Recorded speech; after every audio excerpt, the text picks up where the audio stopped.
CP the franchise, man. Thanks for coming Let's go, down. my guy. Appreciate you, bro. Absolutely, man. Absolutely. Happy to be here. Man, you're always welcome on the show. We never done it in this setting before, Yeah. but for real, thanks for being here.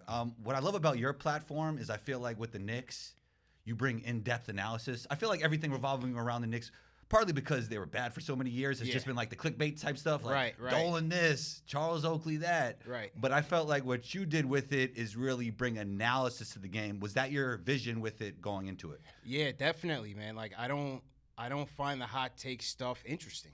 Right? It's why, no disrespect to those guys. They've all blazed the trail, especially Stephen A. and those guys. But I don't watch First Takes. I don't watch a lot of those shows, Skip and Shannon, even though I love Skip. I love Shannon.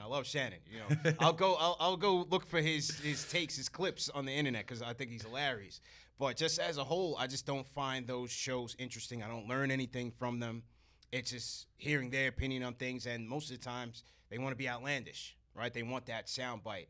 We never try to force that on our show. If it comes out, then it comes out. We'll put it out. Or if a fan has a crazy hot take, we'll put it out. But we never really just go for that, right? We just want to have honest basketball conversation. He's doing well. Here's why. He's not doing well. Here's why. Here's what we think he can do to get better, right?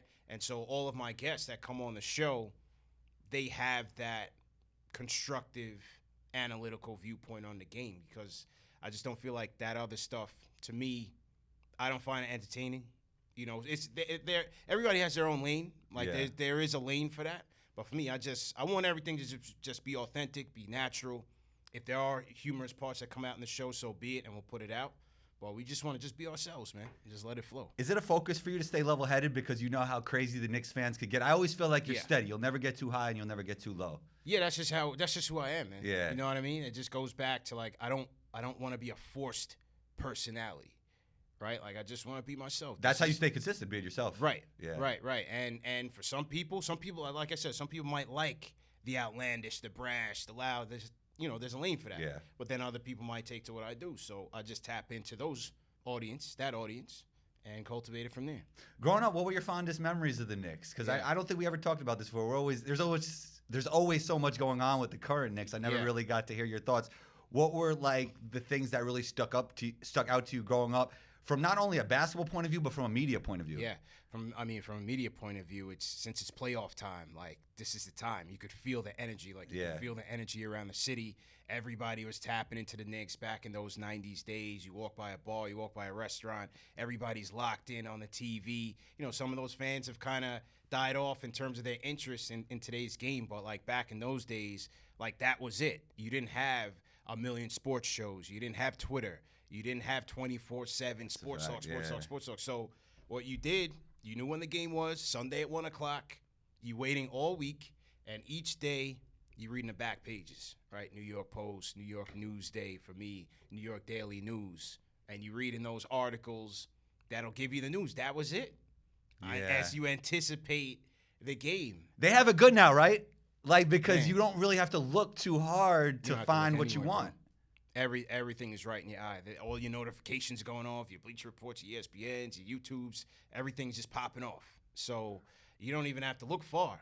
So I think like back in those days, when you got that information, it was like more valuable. Yeah. Because there just wasn't that many sources, so you appreciated it more. Like remember when they used to do NBA and NBC, and they used to have the Prudential halftime show. Peter Vesey would come on. That's like the Woj of today. So Peter Vesey, you would get Peter Vesey once a week. Not like Woj is on NBA Today every single day giving you little tidbits. Peter Vesey come on once a week, 5 minutes, tell you the latest trade rumor, the latest with this, that, and the third, and that's it. Yeah. You know what I mean? So I was in the building recently for the Big East tournament, and just seeing Patrick Ewing there, I feel like he doesn't get enough respect in the Garden. Yeah. Now, I know it's college basketball, but you need to have some kind of tribute video or something. Yeah. I think part of it is because he's not around the organization like some of the other players of the past. Yeah. What are your thoughts on that? It has to be, man. Even with the Big East. This was a Big East legend. This is one of the greatest players to ever play the game, college or pro. Yeah. So he should be respected. He should be honored in that way. I hate the way things fell for him with Georgetown. It's hard to recruit, man. It's hard to recruit and get those schools yesteryear back up. Like a Patino at St. John's. We'll see what happens there, but I didn't like how things went with Ewan and Georgetown. He didn't take the easy route. Like, coaching Right. is not the easy route. Like, he Right. could have just been a media personality or a guy who hangs around the team. And I think he Yeah. might have even been more beloved in that situation. But he's a competitive guy, and he wanted to do it a little bit different. Yeah, but it's like when you lose, man. Then it's like it's a little stain on the resume, on the legacy. You know what I mean? That's why when Knicks fans are always like, the Knicks need to call you into assistant coach. I'm like, or head coach. Nah. He was a great player, but just, nah. just leave him. I want those memories, not of him struggling as a coach to get the Knicks back on track. Yeah, and also I feel like, when Reggie goes back to Indiana, they love him. You know how they love Dominique with the Hawks, Stockton, and Karl Malone with the Jazz. I just feel like Ewing doesn't get that with the Knicks. He doesn't, and it's a shame because, a lot of the memories that you have of him in that year, that era, was Jordan killing us. And then when Jordan left, not being able to capitalize because Elijah and the Rockets were so great. But we had our chance. You had your chances. The Knicks were up 3-2 in that series against Houston, man. You lost 2 excruciating games out there in Houston, lost the series, man. And then, 99, it was more like a Cinderella story. I don't think anybody expected them to do much in that playoffs, run. But they were the 8th seed, beat Miami, a rival, beat Indiana, a rival, made it to the finals. And then you come up against the beginning of another dynasty. Yeah. With the Duncan Popovich era, man. So, and during that run, he was hurt. Ewing was hurt. Yeah, and then he ended up with the Sonics and Orlando. Yeah. Man, it was like seeing Hakeem in that Raptors jersey. Right. It's never easy to say bye to your stars, man, and to see them moving on in those other jerseys, like it's hard to accept. I wish he got that same love, man. I really did. But one of the things, like you were asking about, like the memories from those years, it's something that you really don't get now as much. But it was the unscripted storytelling of those rivalries, man. The unscripted storytelling, you don't get that in today's NBA anymore. I mean, those things where that were drawn out, when Riley had issues with the Knicks, ultimately goes to the Heat, builds a carbon copy of the Knicks, and then they're rivals, they're brawling, they're beefing every year, every series, the suspensions, those things, you can't make it up. Yeah. And those things were unfolding in front of our eyes live. You know what I mean? Yeah. Those are the days, man. Speaking of rivalries, do you ever feel that the Nets and the Knicks could become a legitimate rivalry? No. Nah. I don't see it. You know what the part of the problem is? The Nets have no culture. Right. It's just the culture is name chasing. Mm-hmm. It's crazy. It's like, let's just get this guy, that guy. And I think we've seen recently that the teams that build from the ground up just do better over time. Yeah. I think it's, with so much player movement as well, you don't really have time to have rivalries, right? When Dinwiddie was with the Nets, it was possible. And then KD and Kyrie come, then Dinwiddie's gone. Then KD, Kyrie, and Harden are gone. So it's always in flux. Now, I don't see anyone on the Nets that can really spark up a rivalry. They're all like mild-mannered guys. You know what I mean? That is true, especially now. Yeah. They're all like mild-mannered guys. I mean, maybe Dinwiddie could get it popping. We'll see. Because he usually likes to talk. You saw him and Kuzma were getting into it. Hilarious, bro. They actually both they get good grades from me from their trash talking. What they were doing against trash talkers. They were pretty funny. Yeah. I think the rivalry is more between fans than the teams themselves. Yeah. It's more between fans. The Nets fans, they want that respect. They're tired of being that little brother. They got the little Brooklyn Brigade fan club that they created over there. I think it's more between fans than the players themselves. Speaking of fans, you are Knicks Fan TV. How are you feeling? How are the fans feeling about this past season with the Knicks, and how would you grade the season? I graded it an A, man. Based on how they started and the turnaround. They went 37-22 since December 4th when they were 10-13. Yeah. Tibbs shortens the rotation. He goes younger. He puts in McBride.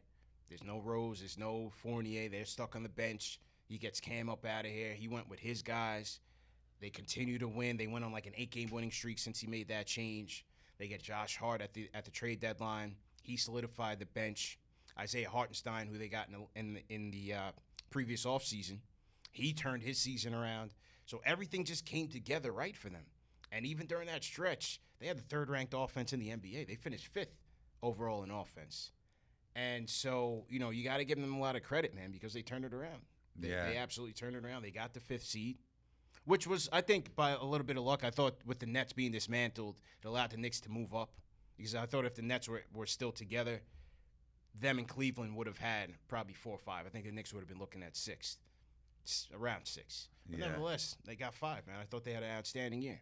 Yeah, I think people have forgot about what was happening with Tibbs. I think there was like a report. He was telling people he thought he might get fired. But, you said you stay true to yourself, and that's part of your success with what you do. And I think he stayed true to himself as well. Like, I love Cam Reddish's potential, but you could obviously tell he's not a Tibbs guy. Yeah. And bringing in a guy like Josh Hart, it's like, this is a Tibbs guy, no matter what you think about him. Right. And all of a sudden, when they got Josh Hart, like before Josh Hart, there was always that stigma on Tibbs, or he won't go small. He won't go small. As soon as he got Josh Hart, and you saw them against the Cavs in that last regular season matchup with no Julius Randle, Obi Toppin only played 19 minutes in that game. Yeah. Josh Hart got the bulk load of minutes, and a lot of that was at the 4. So if you can play the way Tibbs wants you to play, he can adjust, but he's still stubborn in terms of his philosophy. I think that's where the stubbornness comes from. Do you feel he's confident in Toppin about being like a Tibbs type of guy? Like, no. Okay. No, because he doesn't rebound and he doesn't play defense consistently enough. Is it that he doesn't play defense, or he doesn't have the tools laterally to play defense? Because I remember covering him in the draft, like that was one of his weaknesses. Yeah, I think the lateral quickness is a bit of an issue, and just overall awareness. You know what I mean? Like, you watch how some of these guys play defense at like an IQ, a heart. They always seem to be in the right spots. But if you could look at guys like an OB or even like an RJ, sometimes you see that they're a little bit out of sorts. So it's the mental side of things too. I think that is it as well. Yeah, who we haven't discussed yet is Jalen Brunson. And friend of the show, Doug Gottlieb, actually tweeted about him being an MVP. Do you feel like he should have been in the mix, get more MVP buzz? Because I didn't hear a lot of people talk about it, but, the stats aren't obviously like some of those guys who are probably in the running to win it, but his impact has been immense. Incredible. And Julius was on that MVP ladder as well, but Brunson wasn't on that ladder. Yeah. But at the very least, if it's not MVP, I would definitely put him in the most improved player conversation, right? I mean, his stats went up on almost across the board, from points to assists, 3-pointers, 3-pointers attempted. He's been everything for this team. But I also think that, it's not just a statistical jump, because if you did that, then marketing certainly has the edge. But you got to account for impact on the team. He changed the whole team around in Brunson, because it was his play that made Julius Randle an all-star. Well, I truly believe, because Randle didn't have to do everything that he had to do prior to Brunson, which is play, make, score, rebound. He had to be everything for the team. When Brunson comes in now, he took so much pressure off of Randle. He can just play his game. He can be a finisher. They can play off of each other in the two-man game. And then when it's crunch time, it's money time, you go to Brunson there. You know what I mean? Yeah. So I would have definitely had him in an MVP conversation, MIP conversation. And it's unfortunate, man, because he didn't make the All-Star team. He's not going to be MVP or MIP, and he's probably not going to make an All-NBA team. But he had a great year, man. He turned this team around. Yeah, another swing factor for the Knicks has been Quickley. Yeah. He's my 6th man of the year. I think Brogdon definitely has a case as well. Not mad if anybody takes Brogdon. But what has been most impressive for you about his improvement? Yeah, offense, shooting the ball efficiently. In his rookie year, it was almost floater, 3-pointer, or nothing, right? Or he'll knock down his free throws, but he didn't really have like an intermediate bag, whether as a mid-range shooter, layups. He didn't have that much at all during this rookie year. And then he shot the ball well from 3, but below the 3-point line, he wasn't efficient at all from 2. Last year, same way. It was kind of up and down shooting. This year, he's been on the money, man. He's been super efficient from the field. Shot selection is much better. You could just see the maturation in year 3 with Quickley. Like, things have like completely slowed down, and now he's able to like take over in games. Yeah. You know what I mean? Yeah. He's been incredible, man. Quickley's been incredible. He would get my vote for 6th man of the year, because again, like, I got to factor in overall impact on the team. Like, if Quickley's not on that bench, this team is not good. Yeah. They're not nearly as good if he's not on that bench. Brogdon's a great player. I thought he was going to be good for the Celtics. Good pickup if he stayed healthy. I thought he would have been a great pickup for them. The shooting efficiencies is off the charts. But I'm just like, did they really need him to be the Celtics? I don't know. That's the thing. Also, I feel like Brogdon is a better basketball player a better basketball player than Quickley right now. But I would say Quickley had some bigger moments, right? And winning awards is about moments. Yeah. Quick had big moments, man. Yeah. Look at it in that double overtime game against the Celtics. Yeah. Incredible. Yeah. Incredible. And that's the thing about Quick is like his impact was there as a starter and off the bench. You know what I mean? And then if you look at the defensive numbers, whether you're looking at the eye test or you're looking at the analytics, Quickley's impact on defense, his on-off numbers especially, was, to me, way better than Brogdon. How do you feel about RJ's development? Slow. Slow, yeah. It has been good this year, man. Yeah. You know, what are the factors that I look at? It could be a lot of things. You know, how much did the Mitchell trade rumors impact him? A lot of people were questioning whether he played enough basketball this year. I don't know. You mean in the offseason? In the offseason. I wasn't there. I don't know. You know what I mean? But he did look a little out of shape in the beginning. Yeah. Right. People did question that. But again, I don't know. I don't know what his offseason regimen is. So it's hard to really put that on. What you do in private shows in public. That's fair. That's certainly fair. Yeah. But you know, he's always, based on who you talk to, and I talk to a lot of people on his team, they always complimented him on his work ethic. Okay. Yo, he's always in the gym. He's not looking to do this. He's not looking for extracurricular. When we're trying to go to the club, he's trying to get in the gym. They say he's a gym rat. So that's all. They have a few of those on this team, I realize. Yeah. Like Brunson definitely feels like that type of guy. Yeah. Randall's a guy who I feel like he idolizes Kobe a little bit, if I'm not mistaken, yeah. and he's like that type of guy as well. Yeah, Randall's always in the gym. That's one Yeah. thing you can say about Julius is that in his offseason, he's coming in the best shape. Yes. You know, he's coming in the best shape. But for RJ, like, was there an adjustment period to playing off of Julius and Brunson? Maybe. But when you look at his overall game, the shooting just hasn't been there. You know, 31% from three this year. It's been so up and down. And then the defense took a step back. I thought his defense from his rookie year has gotten a little bit worse. You know, there were games in his rookie year we were looking at RJ, you know, look how well he defended Kawhi Leonard and the way he was playing. But this year, I mean, guys are blowing right past him. He's always been susceptible to backdoor plays. And he just hasn't been locked in and he hasn't been connected. And that's why you see in the fourth quarter in certain games, he's not even closing games. It's Quickley, it's Hart, maybe even Grimes. We'll see in the Cleveland series because his defense just hasn't been on point. Yeah. And, you know, the unfortunate thing is that progression's it's not linear, right? Development's not linear. But when people look at the fact that he got the contract, they see Quickley now taking a big leap in year 3. Brunson's killing. Can Quickley become that third guy, you think? Yeah, but he could be off the bench like a Ginobili. Yeah. I don't necessarily see this team could change, right? But I don't necessarily see Quick as a starting 2-guard for the team. I think his role as that jack of all trades, come off the bench, close games, I think it's important. Yeah. Just like Ginobili was to the Spurs, man. Most definitely. CP, it is playoff time. Yeah. What do you feel like the biggest storylines are for this series between the Cavs and the Knicks? Julius' health. Hmm. He's got to be healthy and he's got to be ready to go for them to have a chance. You know what I mean? Because against this Cavs defense, the way they get after it in the half court with the Twin Towers there, you got to get physical with them, for one. You got to get on the boards. They're not an overall good rebounding team, but with the Twin Towers, they can, you know, cause some problems. You need Julius out there to get physical with Mobley. You also need his three-point shooting to help space the floor a little bit, draw Mobley away from the basket so he's not, you know, just kind of just roaming as a free safety to protect the rim. And you need Julius as a shot creator next to Brunson that can get it for you in the half court. If he's not healthy, to me, I don't think they have a chance. Are there any updates?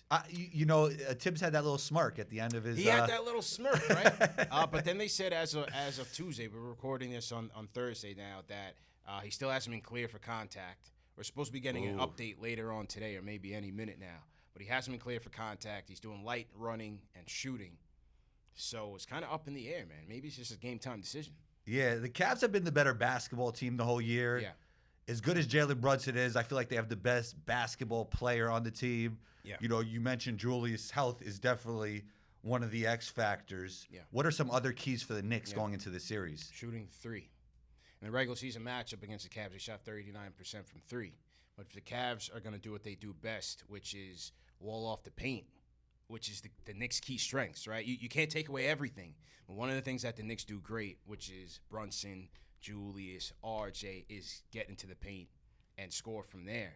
But if the Cavs take that away, then the Knicks are going to have to find a way to get some three-pointers and knock those down when they get those opportunities. Because the Cavs are also good at limiting three-point attempts and three-pointers made.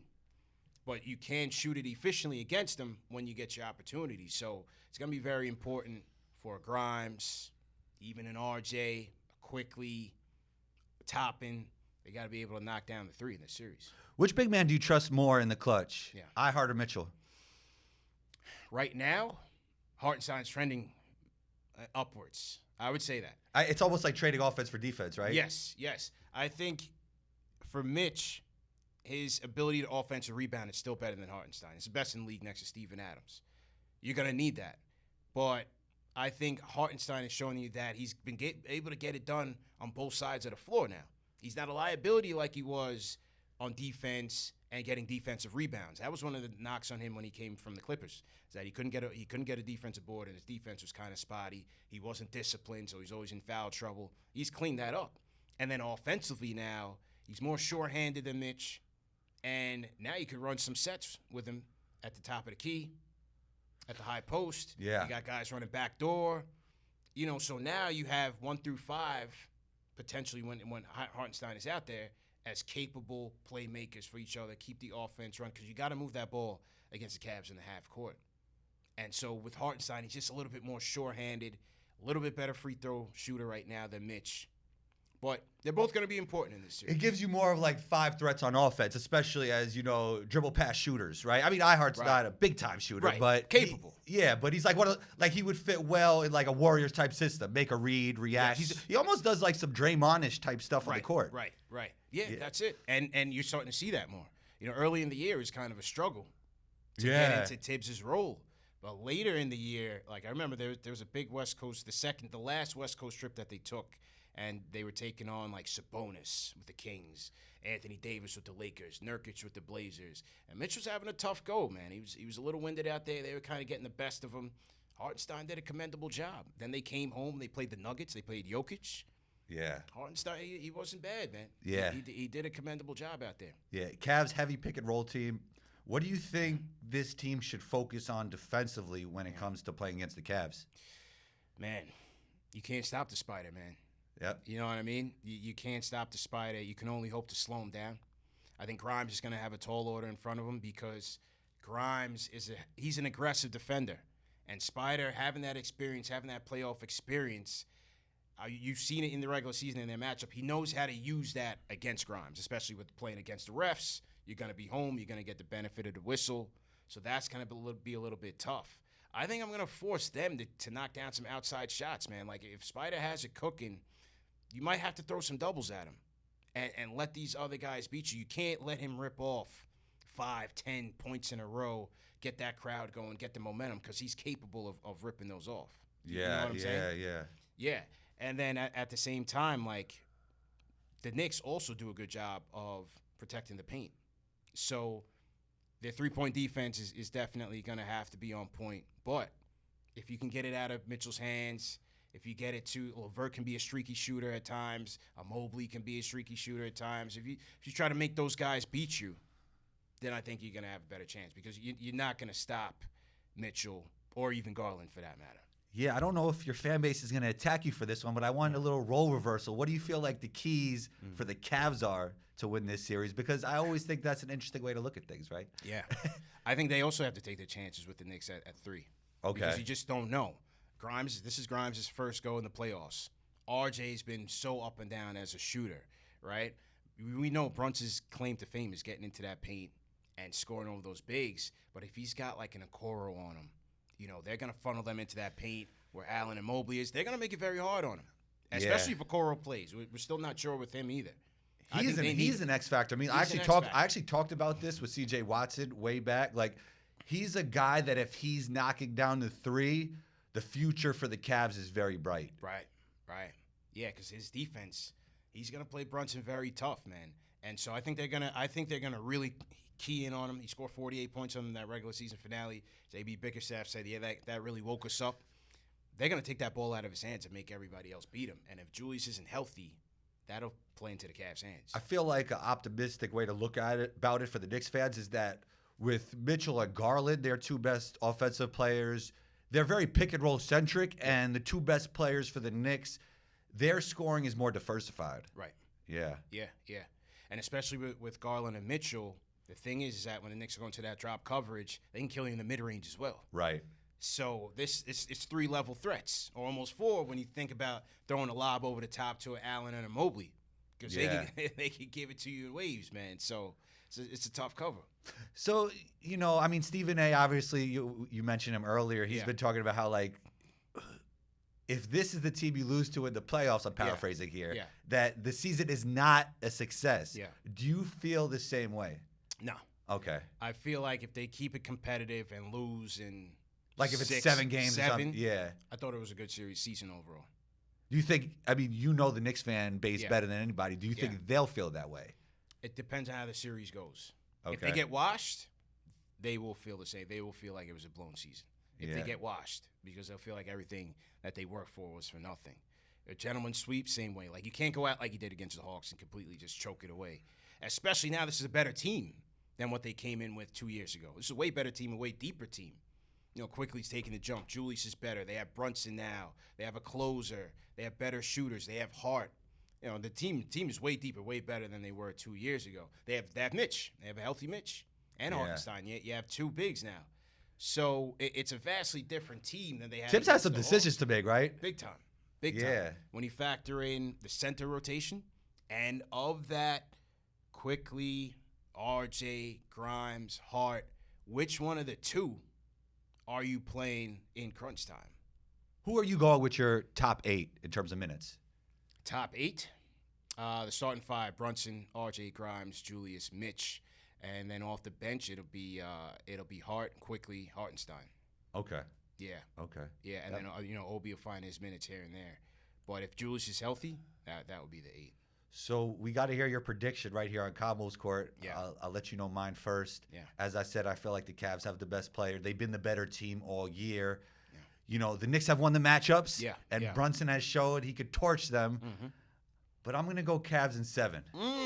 Cavs in 7. And I want your unbiased opinion, CP, your unbiased opinion. I'm keeping it consistent, man. I'm going Knicks in 6. Okay. I'm counting on Julius to come back, have a strong series. Brunson as well. And the Knicks bench, to me, is the X factor. They have a better bench, a deeper bench than the Cavs. LeVert can get it going. Don't get me wrong. LeVert can get it popping. Chetty Osman can get it going from 3. Yes. They definitely have some guys you got to key in on, but the Knicks defense coming off their bench, that's what I like. And then you're gonna have guys coming at Spider in waves. We'll see. One thing about Spider is that he doesn't shoot well on the road. Okay. So how will the bright lights of MSG and the crowd of MSG? It could go one of 2 ways. It might turn him into a 50-point scorer, or maybe you might feel some jitters, man. Yeah, I feel like LeVert is definitely an X factor. Like I talked about this with the Kings. Like Malik Monk is their most obvious X factor, and LeVert is the same way. But LeVert even has a higher level peak than like even a Malik Monk because he has played at an all-star level in the past. Like we've seen it in the bubble, we've seen it in the Nets, and you never know when Karis LeVert could just win you a ball game. Yeah, he has way more of a shot creation back than Monk. Yeah, and like over his last 10, he's shooting damn near 50% from 3. He was cooking to finish the season. Yeah. So that's one thing I worry about because when they put those 3 guards out there, you can't hide Brunson and RJ. They got a guard. Yeah. And that's another thing. I got to see how Tibbs, you got to manage those timeouts well because you might have to go offense, defense. I'm subbing Brunson out for defense and going Quickley, Grimes, and Hart. I can't take chances, bro. Yeah. You got to throw different looks sometimes for sure. Got to, man. So, CP, no matter what happens in this series, how do you feel the Knicks are positioned moving forward as a franchise? I think they're positioned well. When you look at the impact that Brunson has had on this team, Randall as well, they're taking the next jump. They still have a bevy of draft picks to work with. They have some flexibility in terms of, they are at the salary cap, but they do have some wiggle room in terms of making trades. I think they position themselves very well. We'll see what happens with the Dallas pick. They may have a draft pick in the lottery this year, Ooh, along with making I like the this playoffs. draft too. So they have options. They have options. You know, there was a lot of worry, especially coming into the season, that they may be stuck in no man's land based on how this team is. If this team is a mediocre team or worse, they could be stuck. Yeah. But you saw some positive signs. Again, Brunson's impact, Quickley's emergence. They're going to take care of him in the offseason. Hart's going to be back. They have some pieces here. It's just they still need another guy to get it popping. The no man's land thing is interesting, and even more so this season because of Wemby. Because if you have a chance to get better and you don't, I feel like the basketball gods won't look good upon you. Yeah. It's tough, man. Yeah. It's toughest business to win a championship. I always say it's the NBA, man. Yeah. CP, so tell about 40-40. I actually pulled up to a 40-40 event led by CP, and it's one thing getting, views and likes on social media, but to be able to pack out 40-40 like you did, bro, that was I told you that night. Like, that's impressive stuff. That's like a bigger impact than anything you could probably do on social, because this is in real life, real people coming into a venue. So I appreciate everything you do, and tell us where we could find tickets for that. Yeah, appreciate it. KFTVplayoffs.com. We'll be doing watch parties for Game 1 and Game 2. We will have watch parties for 3 and 4 as well at another location, but just stay tuned for that. Just stay up with us on YouTube.com/KnicksFanTV. We'll have updates on everything. But for tickets, go to KFTVplayoffs.com. CP, thank you so much for taking the time. You're always welcome back on the show, and talk soon. Absolutely, bro. Appreciate it.